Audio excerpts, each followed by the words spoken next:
Ici Paris, un Congolais parle aux Congolais. Madame, Monsieur, jeunes et vieux, bonjour. Votre gare ment comme un arracheur de dents. Il embrouille tout. Il inverse les mots pour que ça l'arrange.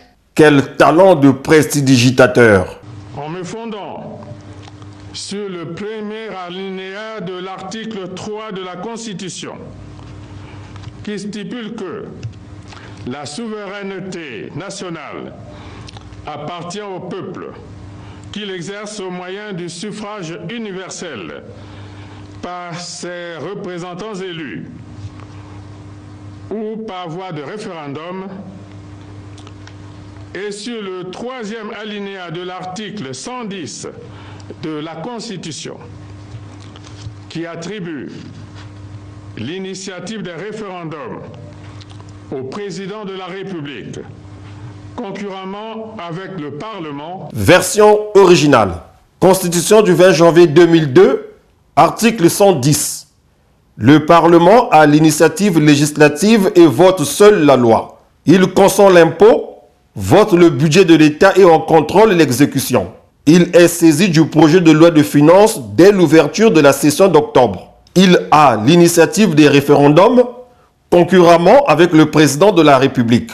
Il est mis pour le Parlement. Cet article 110, qui comprend en tout et pour tout 3 alinéas, concerne donc les parlementaires, rien que les parlementaires. Concurremment, adverbe, sens 1, ensemble, en même temps, à la fois. Exemple, employer concurremment 2 choses. Employer une chose concurremment avec une autre. J'enseignais concurremment les langues, la philosophie et l'histoire. Michelet, Le Peuple, 1846, page 33. Je lis concurremment 2 livres. Parler vrai pour l'Afrique et le manguier, le fleuve et la souris. Sens 2. À égalité. Exemple, le pouvoir législatif était exercé concurremment par les 2 chambres. Liderdal, Le Parlement français, 1954, page 33. Synonyme, conjointement, en conjuguant son action avec celle d'un autre. Exemple, agir concurremment avec quelques amis. Que ceux qui n'ont pas compris au PCT lèvent la main.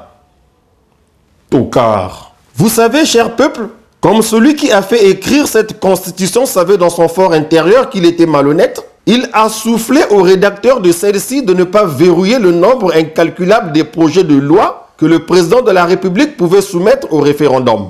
Hélas, à cause de ces multiples interjections, quand il s'exprime, les rédacteurs de la Constitution du 20 janvier 2002 ont compris le contraire de ce que Sassou marmonnait. Et ils ont donc limité les projets susceptibles d'être soumis à référendum par le président de la République.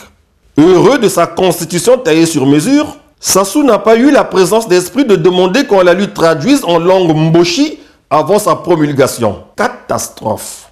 Si cela avait été fait en son temps, Sassou aurait pu probablement déceler l'erreur et éviter in fine le piège dans lequel ils sont fermés tout seuls, bêtement. Il est possible que ça soit le sang des Kinganga, Diawara, Ikoko, Mariangwabi, Massamba Deba, Émile Biayenda, en tout, les 10 innocents du procès Mariangwabi, des 353 disparus du beach qui auraient troublé son esprit, qui l'auraient envoûté à ce moment-là. Voici l'article qui concerne le président de la République du Congo. Constitution du 20 janvier 2002, article 86. Le président de la République peut, après consultation des présidents des 2 chambres du Parlement, soumettre au référendum tout projet de loi portant sur l'organisation des pouvoirs publics, les garanties des droits et des libertés fondamentaux, l'action économique et sociale de l'État ou tendant à autoriser la ratification d'un traité. Avant de soumettre le projet au référendum,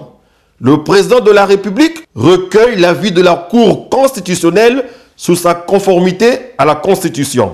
En cas de non-conformité à la Constitution, il ne peut être procédé au référendum. La Cour constitutionnelle veille à la régularité des opérations de référendum. Lorsque le référendum a conclu à l'adoption du projet, la loi est promulguée dans les conditions prévues à l'article 83, alinéa 2. Voilà, chers compatriotes, vous avez maintenant compris pourquoi Sassou est allé se cacher derrière cet article 110 qui concerne le Parlement. Malheureusement pour lui, il a beau être le Jésus noir de l'Alima, nous sommes nombreux à avoir compris sa supercherie. Joujou Edinel, je me tourne vers vous.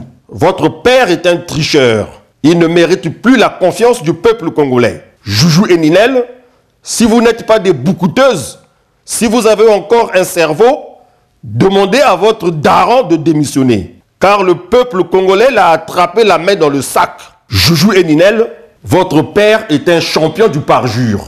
Cependant est vrai le fait que jamais je ne pourrai accepter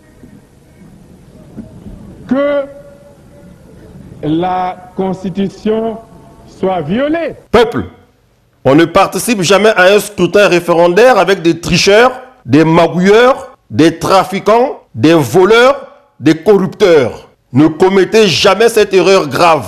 Ces gens peuvent vous faire un enfant dans le dos. Lorsque la Constitution est violée, les démocrates ne doivent pas l'accepter. Un dictateur n'a pas de concurrent à sa taille tant que le peuple ne relève pas le défi. Dixit François Mitterrand. Peuple congolais, un seul mot d'ordre, la désobéissance civile. À tous les vrais démocrates congolais, bon meeting dimanche 27 septembre 2015. Torsami Beko.